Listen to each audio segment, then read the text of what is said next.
નમસ્કાર દોસ્તો, ભુજમાં ઘણી બધી શાળાઓ છે અને ખાસ તો પ્રાઇવેટ શાળાઓ છે.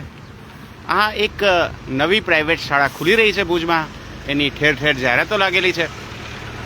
તમને આ જાહેરાતનો કટકો બતાવવાનું કારણ એ જ છે કે આ જાહેરાતના કટકામાં ઘણી બધી એવી વસ્તુઓ છે જે આપણે વિચારવા જેવી છે. એક શાળા પોતા તરફ વિદ્યાર્થીઓને અને ખાસ તો વાલીઓને આકર્ષવા માટે આવું હોર્ડિંગ લગાવી રહી છે. આ એ બતાવી રહી છે કે આપણા સમાજની શાળા પાસેથી શું અપેક્ષા છે. એ અપેક્ષાઓનો ભાર તમે આ નાના બાળક પર જોઈ શકો છો. માથે ડિગ્રીની ટોપી છે, આગળના ભાગે જાડી જાડી 3 ચોપડીઓ પકડી છે અને પાછળ મસ્ત મોટો થેલો છે જેમાં રંગરંગની પેન્સિલો છે અને પાછળ ચોપડીઓ ભરેલી છે ઠાંસીને, અને થેલો પણ આખો ચોપડીઓથી ઠાંસીને ભરેલો છે. દોસ્તો, શું આ અપેક્ષા છે આપણા બાળકો પાસેથી? આપણી શિક્ષણ વ્યવસ્થા પાસેથી શું આપણી આવી અપેક્ષા છે કે આવું એક મજૂર જેવું બાળક થઈ અને આપણું શાળાએ જાય? એક બાજુથી આપણે વાત કરીએ છીએ ભાર વગરનું ભણતર, અને બીજી બાજુથી આપણી અપેક્ષાઓ એવી છે કે આપણે આવી જાહેરાતમાં લલચાશું એવું શાળાના સંચાલકો માની રહ્યા છે. દોસ્તો, અત્યારની શિક્ષણ વ્યવસ્થા જે છે એ એવી બની ગઈ છે કે જેના કારણે કદાચ શાળાઓનું મહત્ત્વ અત્યારે લગભગ શૂન્ય થઈ ગયું છે. કેવી રીતે? આ ખરેખર દરેક વાલીએ સમજવા જેવી વસ્તુ છે કે શા માટે આજે શાળાઓનું મહત્ત્વ શૂન્ય થઈ ગયું છે.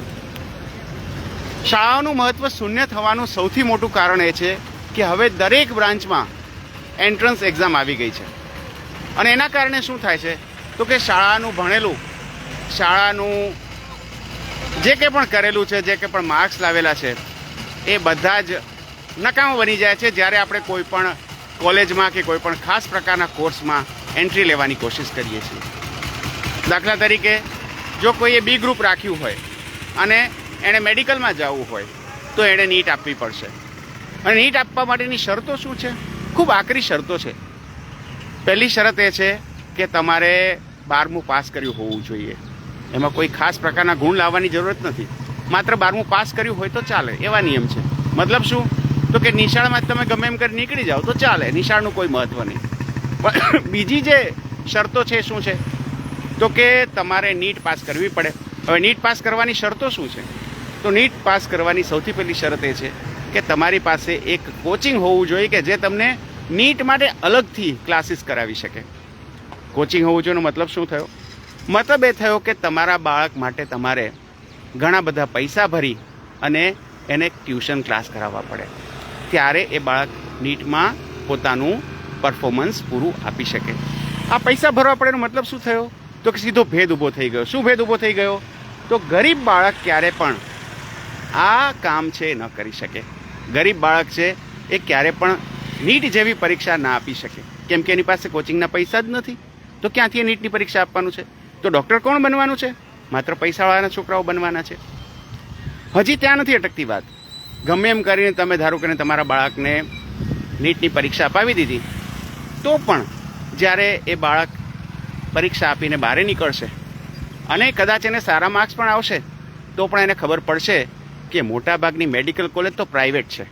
મતલબ કે ત્યાં તમારે મસ્ત મોટી ફી આપવાની છે. લગભગ 1990ની આસપાસ ગુજરાત આખામાં સરકારી લગભગ 1300 થી 1400 સીટ હતી, અને આજે એ વાતને ઘણા બધા વર્ષો થઈ ગયા. કેટલા વર્ષ થયા? લગભગ 33 જેટલા વર્ષ નીકળી ગયા, અને તો પણ આજે સરકારી સીટની સંખ્યા લગભગ 1500 જેટલી છે.